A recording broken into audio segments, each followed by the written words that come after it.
향수의 나라 프랑스를 울린 한국인의 놀라운 비밀. 파리 최고급 향수 브랜드 디렉터가 한국 지하철에서 오열한 충격적인 이유. 20년간 믿어왔던 편견이 완전히 뒤바뀌는 순간을 목격하게 됩니다. 향수 전문가조차 놀라게 한 한국인의 놀라운 유전적 비밀이 과연 무엇일까요? 여기서 잠깐 1초의 여유로 구독과 알림 설정해 주시면 바로 이야기 시작하겠습니다. 제 이름은 클레망틴 오세르입니다. 파리에서 최고급 니치 향수 브랜드의 디렉터로 일하고 있어요. 20년 넘게 향수 업계에서 일하면서 후각만큼은 자신 있다고 생각했죠. 하지만 제게는 25년 전부터 간직해온 하나의 트라우마가 있었습니다. 1999년 저는 24살의 대학원생이었어요. 서울 연세대학교에서 1년간 교환학생으로 지내게 되었죠. 처음 김포공항에 내렸을 때부터 제 코를 자극하는 낯선 냄새들이 있었습니다. 마늘, 고춧가루, 그리고 발효된 콩의 냄새가 섞인 복합적인 향이었어요. 가장 충격적이었던 것은 지하철이었습니다. 아침 출근 시간 2호선 지하철에 탔을 때의 그 기억은 지금도 생생해요. 좁은 공간에 가득 찬 사람들, 그리고 제가 경험해보지 못한 독특한 냄새가 공기를 가득 채우고 있었죠. 마늘 냄새와 청국장 냄새, 그리고 땀 냄새가 뒤섞인 그 공간에서 저는 숨을 제대로 쉴 수가 없었습니다. 그 후로 저는 한국을 떠날 때까지 지하철을 최대한 피했어요. 버스나 택시를 이용했고 한국 음식도 가능한 한 멀리했습니다. 당시 저는 이런 생각을 했죠. 한국 사람들은 향신료를 너무 많이 사용해서 몸에서 그런 냄새가 나는 거야. 위생관념도 유럽과는 다른 것 같고. 정말 무례하고 편견에 가득 찬 생각이었지만 당시에 저는 그렇게 믿고 있었습니다.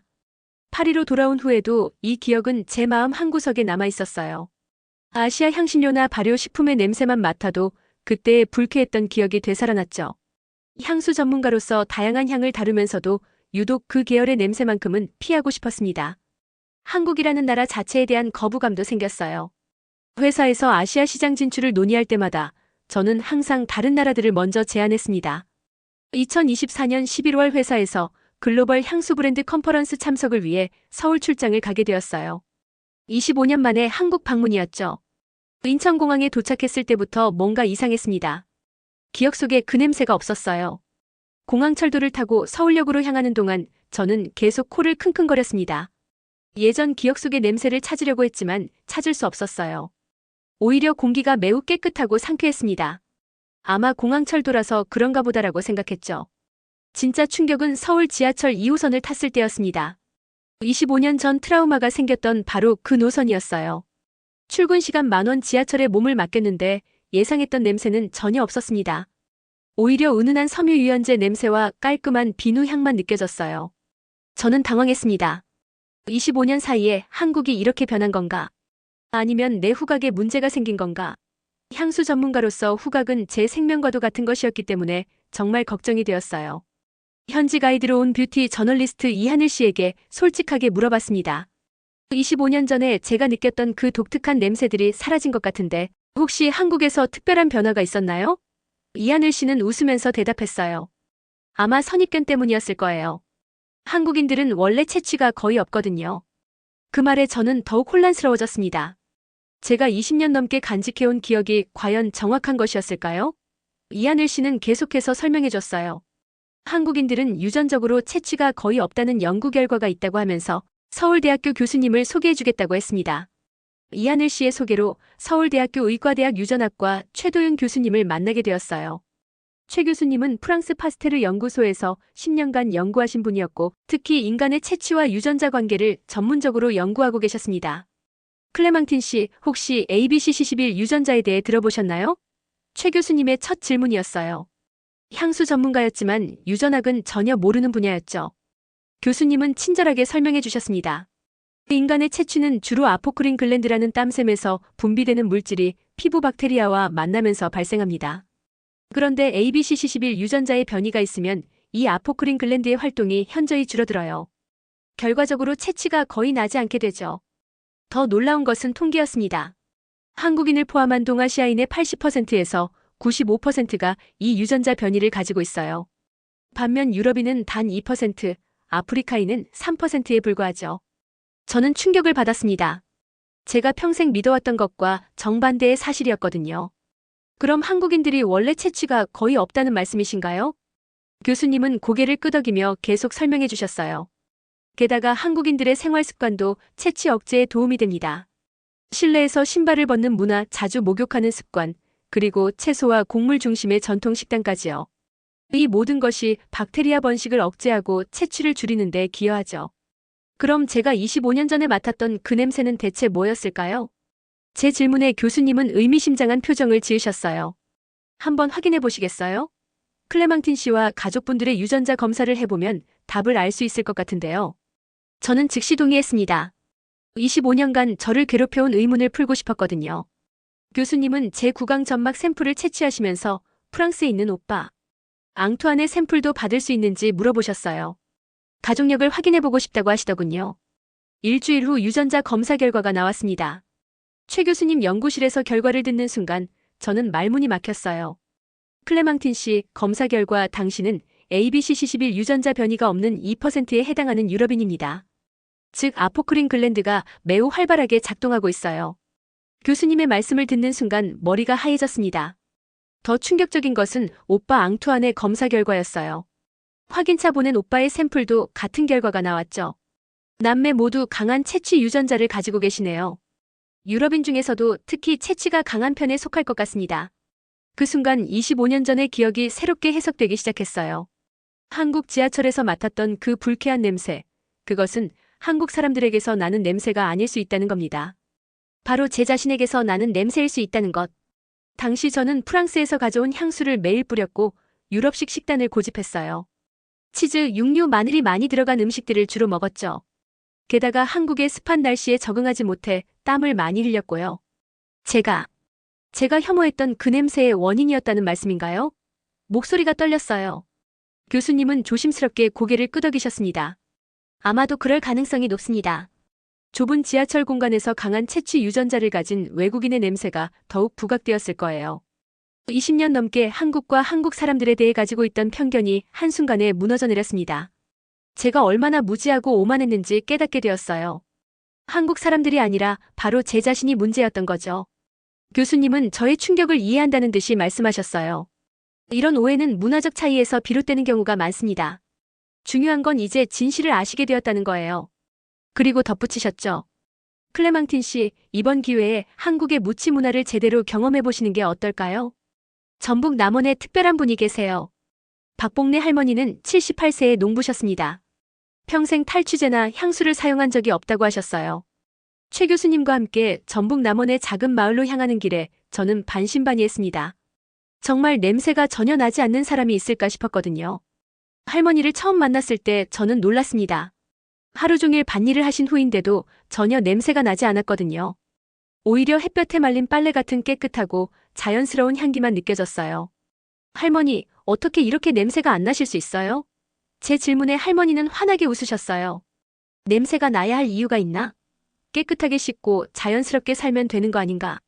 할머니는 매일 새벽 5시에 일어나 찬물로 세수하시고 하루에 2번 목욕하셨습니다. 식사는 직접 기른 채소와 현미밥이 전부였고요. 향수나 크림 같은 건 평생 써본 적이 없어. 그냥 비누로 깨끗이 씻으면 되는 거 아닌가? 할머니와 함께 보낸 3일 동안 저는 진정한 무향의 미학을 배웠습니다. 인위적인 향을 덧입히지 않고도 자연스럽게 깨끗함을 유지하는 것, 그것이 진짜 품격이었어요. 첫째 날 밤 할머니는 저에게 직접 담근 된장과 김치를 주셨습니다. 발효 음식의 냄새에 여전히 거부감이 있었지만 할머니의 정성을 생각해서 조금씩 먹어봤어요. 놀랍게도 제가 기억하던 그 자극적인 냄새가 아니라 깊고 구수한 맛이었습니다. 둘째 날에는 할머니와 함께 밭에서 일했어요. 뜨거운 햇볕 아래서 몇 시간을 보냈는데도 할머니에게서는 여전히 아무런 냄새가 나지 않았습니다. 오히려 저 자신에게서 나는 냄새가 더 신경 쓰이더군요. 셋째 날 아침 할머니는 저에게 말씀하셨어요. 클레망티나, 너는 향수 만드는 사람이라고 했지? 진짜 좋은 향은 무엇도 더하지 않은 자연 그대로의 깨끗함이야. 우리가 태어날 때부터 가지고 있는 그 순수한 말이지. 그 순간 깨달았어요. 제가 그동안 향수 업계에서 추구해왔던 것들이 얼마나 인위적이었는지를. 진정한 아름다움은 무언가를 더하는 것이 아니라 자연 그대로의 깨끗함에서 나오는 것이었습니다.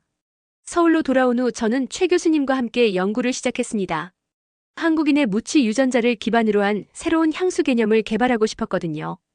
교수님은 흔쾌히 도와주셨어요. 우리는 ABCC11 유전자 변이를 가진 사람들의 피부 상태와 박테리아 분포를 연구했습니다. 놀랍게도 한국인들은 피부 표면의 박테리아 균형이 매우 안정적이었어요. 냄새를 유발하는 악성 박테리아가 현저히 적었죠. 이 연구 과정에서 저는 한국의 전통 생활 방식이 얼마나 과학적인지 깨달았습니다. 매일 목욕하는 습관, 실내에서 신발을 벗는 문화 발효, 음식 중심의 식단 모든 것이 체취 억제에 도움이 되고 있었어요. 특히 한국의 찜질방 문화는 정말 놀라웠습니다. 고온에서 땀을 흘리면서 노폐물을 배출하고 때를 밀어 각질을 제거하는 과정이 자연스러운 체취 관리법이었죠. 유럽에서는 상상할 수 없는 철저한 청결 관리였어요. 저는 이 모든 연구 결과를 정리해서 파리 본사에 보고했습니다. 하지만 회사의 반응은 차가웠어요. 향수 회사가 무향을 추구한다는 것 자체가 모순이라는 의견이 대부분이었죠. 그럼에도 저는 포기하지 않았습니다. 25년간의 편견을 깨트린 이 경험을 더 많은 사람들과 나누고 싶었거든요. 최 교수님과 함께 국제 학술 논문을 준비하기 시작했어요. 논문 작성 과정에서 더 많은 사실들을 알게 되었습니다. 한국인의 무치 유전자는 수천 년에 걸친 자연 선택의 결과였어요. 농업 중심의 정착 생활, 집단 거주 환경에서 채취가 적은 개체들이 선택되어 온 거죠. 게다가 한국의 사계절 기후도 중요한 역할을 했습니다. 습한 여름과 건조한 겨울을 반복하면서 피부가 자연스럽게 정화되는 환경이 만들어진 거예요. 이 모든 것이 복합적으로 작용해서 한국인만의 독특한 무치 문화가 형성된 것이었습니다. 저는 이 연구 결과를 가지고 파리로 돌아갔어요. 이제 전 세계에 한국의 놀라운 비밀을 알릴 때가 온 거죠.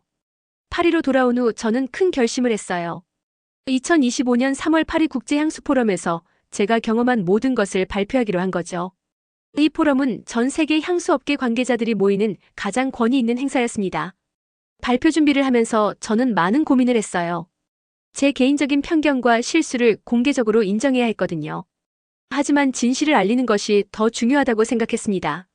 발표 당일 전 세계 향수업계 관계자들 앞에서 저는 떨리는 목소리로 말했습니다. 여러분, 저는 20년 넘게 향수업계에서 일하면서 하나의 큰 착각을 하고 있었습니다. 우리는 냄새를 덮고 가리는 것에만 집중해왔어요. 하지만 진정한 품격은 냄새가 없는 것에서 시작됩니다. 그 무향의 아름다움을 저는 대한민국에서 배웠습니다. 청중들의 표정이 놀라움으로 바뀌는 것을 볼 수 있었어요. 저는 계속해서 설명했습니다. 한국인의 95%는 유전적으로 채취가 거의 없습니다. 이는 과학적으로 입증된 사실이에요. 그들의 문화와 생활 방식은 이런 자연적 무향을 더욱 완벽하게 만들어줍니다. 스크린에 서울 지하철의 깨끗한 모습, 박봉래 할머니의 환한 미소, 그리고 한국의 아름다운 자연이 흘러갔어요. 저는 이제 새로운 향수를 만들고자 합니다. 무언가를 더하는 향수가 아니라 자연적 깨끗함을 지켜주는 향수를요. 발표 중간에 저는 제 개인적인 경험도 솔직하게 털어놓았습니다. 25년 전 저는 한국에서 불쾌한 냄새를 경험했습니다. 하지만 최근 유전자 검사를 통해 알게 된 사실은 그 냄새의 원인이 한국인들이 아니라 바로 저 자신이었다는 것입니다. 청중석에서 작은 술렁임이 일어났어요. 저는 당당하게 말을 이었습니다. 이것이 바로 편견의 무서움입니다. 우리는 종종 자신의 문제를 다른 문화 탓으로 돌리죠. 하지만 과학은 진실을 가르쳐줍니다. 발표가 끝난 후 기립박수가 5분 넘게 계속되었습니다. 많은 동료들이 눈물을 흘리며 저에게 다가왔어요. 당신이 발견한 것은 향수업계의 패러다임을 바꿀 혁명입니다. 6개월 후 저는 서울의 작은 무향 향수 갤러리를 열었어요. 자연무향이라는 이름으로요. 이곳에서는 인위적인 향을 덧입히는 것이 아니라 개인의 자연적 채취를 깨끗하게 유지하는 방법을 연구하고 있습니다. 최도윤 교수님과 함께 ABCC11 유전자 기반의 맞춤형 채취 관리 시스템을 개발했어요. 각자의 유전적 특성에 맞는 최적의 케어 방법을 제시하는 거죠. 유럽인처럼 강한 채취 유전자를 가진 사람들도 한국식 관리법을 통해 자연스러운 무향 상태를 유지할 수 있게 되었습니다. 박봉래 할머니는 저희 갤러리의 명예 고문이 되어주셨어요. 할머니의 무향 생활법이 많은 사람들에게 영감을 주고 있어요. 자연스러움이 가장 아름다운 향이야라는 할머니의 말씀이 저희 갤러리의 모토가 되었습니다. 파리 발표 이후 전 세계에서 문의가 쏟아져 들어왔습니다. 유럽의 여러 향수 브랜드들이 한국의 무향 기술에 관심을 보이기 시작했어요. 일본, 중국의 화장품 회사들도 공동 연구를 제안해왔죠. 가장 뜻깊었던 것은 프랑스 정부에서 한국과의 문화 교류 프로그램에 저를 초청한 것이었습니다. 한국의 전통 목욕 문화와 찜질방 시스템을 프랑스에 소개하는 프로젝트였어요. 이제 저는 한국 문화의 우수성을 알리는 문화대사 역할도 하게 되었습니다. 오빠 앙투안도 한국을 방문해서 3주간 머물렀어요. 처음에는 반신반의했던 오빠도 한국의 무양 문화를 직접 체험한 후 완전히 마음을 바꿨습니다. 이제 파리에서 한국식 스킨케어 제품을 수입하는 사업을 시작했어요. 지금 저는 한국에서 새로운 삶을 살고 있어요. 25년 전의 편견을 완전히 버리고 한국의 무양 문화를 전 세계에 알리는 일을 하고 있습니다. 프랑스에서 온 향수 전문가가 한국에서 배운 진정한 아름다움을 나누는 거죠. 매일 아침 서울 지하철 2호선을 타면서 생각해요. 25년 전 그 트라우마가 있었기에 지금의 제가 있을 수 있었다고. 때로는 우리가 가진 편견이 진실을 발견하는 출발점이 될 수도 있다는 것을 깨달았어요. 한국은 정말 놀라운 나라입니다. 땀 냄새조차 고요한 이 땅에서 저는 진정한 아름다움이 무엇인지 배웠어요. 그리고 이제 전 세계 사람들이 한국의 이 특별한 비밀을 알게 되었습니다. 한 사람의 편견이 사라지는 순간 전 세계가 함께 변화할 수 있다는 것을 보여준 감동적인 이야기였습니다. 물론 물리적 채취보다 사람의 인격에서 풍기는 향기야말로 그 누구도 무장해제시킬 수 있는 커다란 힘을 가진다고 우리는 알고 있지만 과학이 증명한 한국인의 특별함 그리고 그것을 지켜온 우리의 문화가 얼마나 소중한지 다시 한번 깨닫게 되네요. 끝까지 시청해주셔서 감사합니다. 나가기 전 좋아요와 댓글 남겨주시면 더 좋은 영상으로 찾아뵙겠습니다.